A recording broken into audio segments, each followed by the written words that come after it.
June മാസത്തിന് ഒരുപാട് പ്രത്യേകതകളുണ്ട്. അതിലൊന്നാണ് പ്രൈഡ് മന്ത്, അഥവാ ലൈംഗിക ന്യൂനപക്ഷമായ മനുഷ്യർ തങ്ങളുടെ സ്വത്വം ആഘോഷിക്കുന്ന മാസം കൂടിയാണ് ജൂൺ. പ്രൈഡ് മന്തിന്റെ ചരിത്രം നോക്കുകയാണെങ്കിൽ 1969 സ്വവർഗാനുരാഗം കുറ്റകൃത്യമായി കണ്ടിരുന്ന കാലത്ത് US-ൽ ക്വീർ മനുഷ്യർക്ക് ഒത്തുകൂടാൻ ആകെ ഉണ്ടായിരുന്നത് മാഫിയകൾ നടത്തിയിരുന്ന ഗേ ബാറുകളാണ്. ന്യൂയോർക്കിലെ സ്റ്റോൺവാൾ എന്ന ഗേ ബാറിൽ ജൂൺ 28 പുലർച്ചെ നടന്ന പോലീസ് റെയ്ഡിൽ ബാറിലുണ്ടായിരുന്ന ആളുകൾ ക്രൂരമായി ആക്രമിക്കപ്പെട്ടു. കാലങ്ങളായി ഈ പീഡനങ്ങൾ സഹിക്കുന്ന ക്വീർ മനുഷ്യർ അന്ന് പ്രതികരിച്ചു.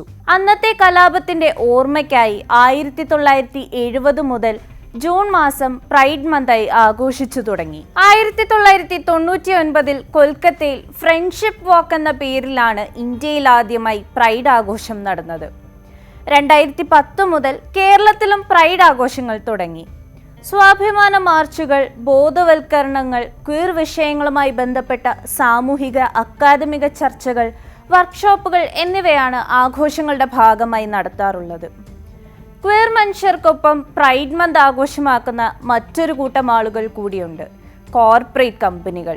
പ്രൈഡ് മാസം കോർപ്പറേറ്റ് മേഖല വിവിധയിടങ്ങളിൽ അനേകം കോടികൾ തന്നെ ചിലവാക്കുന്നത് പൊതുജീവിത രീതികളിൽ സന്തോഷം നേടാൻ ആഗ്രഹിക്കുന്ന ക്വീർ മനുഷ്യർ വളരെ വലിയൊരു ഉപഭോക്തൃ സമൂഹമാണെന്ന തിരിച്ചറിവിലാണ്.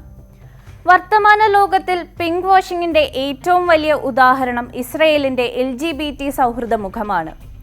ചരിത്രത്തിൽ പല കാരണങ്ങൾ കൊണ്ടും ക്വീർ മനുഷ്യരെ ദ്രോഹിച്ച അവർ ലോകത്തിനു മുന്നിൽ പലസ്തീൻ ജനതയോട് ചെയ്ത ക്രൂരതയെ മറയ്ക്കാൻ ടെൽ അവീവിനെ ഏറ്റവും ക്വീർ സൗഹാർദ്ദ ടൂറിസ്റ്റ് നഗരമാക്കി മാറ്റി. കോർപ്പറേറ്റ് കമ്പനികൾ തങ്ങൾ ക്വീർ ഫ്രണ്ട്ലി ആണെന്നും ഒരു തരത്തിലുള്ള വിവേചനവും ക്വീർ വ്യക്തികളോട് കാണിക്കുന്നില്ല എന്നും വാദിച്ചുകൊണ്ട് ജെൻഡർ പോളിസികൾ ഉയർത്തി കാണിക്കും.